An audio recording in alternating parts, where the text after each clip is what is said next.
Las universidades están en una crisis muy grande, todas las universidades estatales, y para mí la crisis no es solamente financiera, económica, sino que tiene que ver con la concepción de universidad. Se ha dado una división bastante clara entre una concepción profesionalista, según la cual la universidad tiene que poner todos sus esfuerzos en la formación de profesionales liberales, como ser abogados, médicos, bioquímicos clínicos, etc. Y divorciada de la concepción de la universidad como generadora de investigación y de conocimiento científico en todas las áreas, desde las ciencias sociales a las ciencias exactas y naturales. Entonces es como que esa crisis se visualiza en todas las universidades públicas.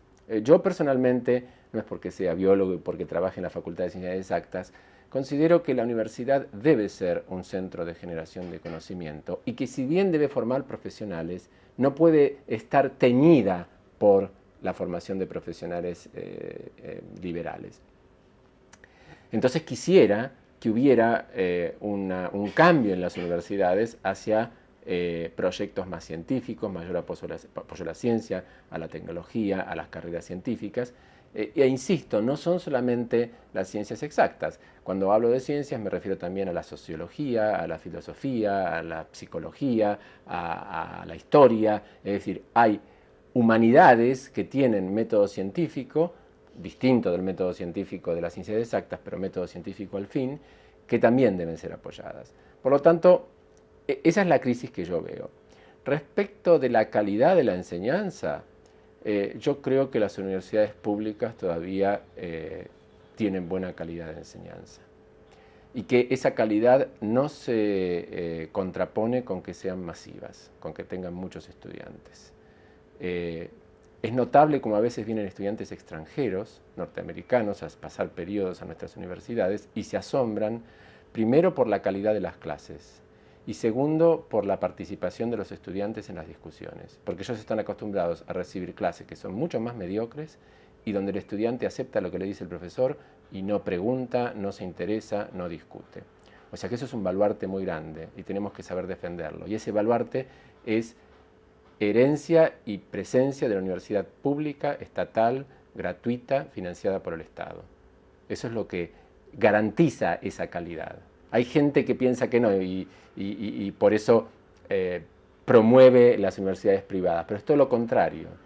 La calidad está en las universidades públicas y tenemos que saber valorarla, defenderla e incrementarla.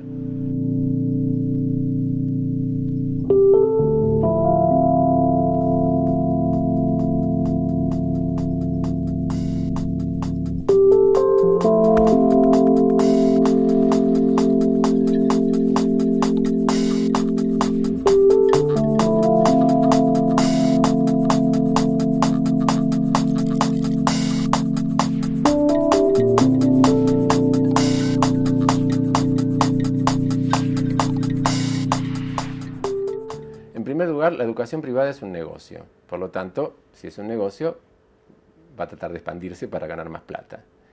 En segundo lugar, esto vale tanto para la educación media como para la universitaria.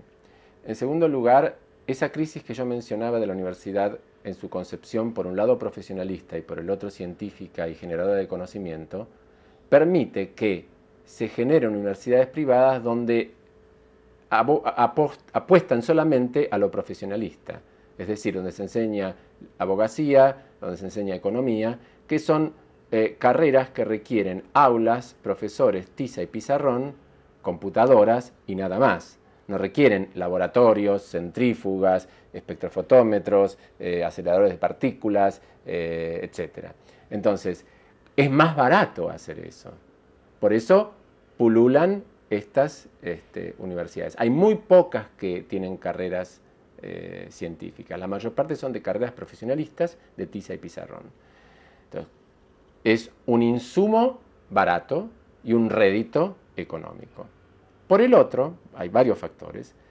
Ha habido una campaña de desprestigio de la universidad pública por parte de ciertos comunicadores sociales o mediáticos que ha tenido eco en la población. Y la burguesía siempre actúa respondiendo al miedo.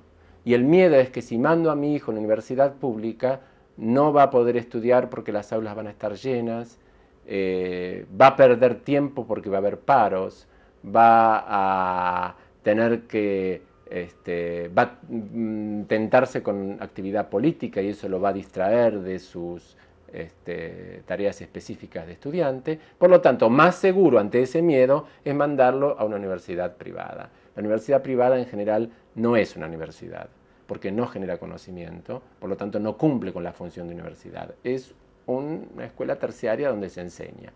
Y el tercer factor que hace que el negocio sea provechoso es que como las universidades privadas no generan conocimiento, tampoco forman sus propios profesores. Y lo que hacen es tomar prestados a los profesores de las universidades públicas, que están muy bien formados. Entonces los profesores de las universidades públicas dan clase en las universidades privadas. Yo honestamente yo creo que no deberían existir las universidades privadas. Que vuelvo a repetir, la masividad de las públicas no es obstáculo para la calidad. Y que con más presupuesto las públicas le pasan el trapo, pero por lejos a las privadas. Voy a poner un ejemplo extremo. Cuando yo era chico, ya tengo 55 años, cuando yo era chico iba al colegio estatal público primario de mi barrio. Los que iban a la escuela privada eran los que repetían en la escuela pública. O sea, la escuela privada era el descarte, no era lo deseado. Bueno, ojalá pudiéramos volver en nuestro país a que lo deseado, lo mejor, sea lo público y no lo privado.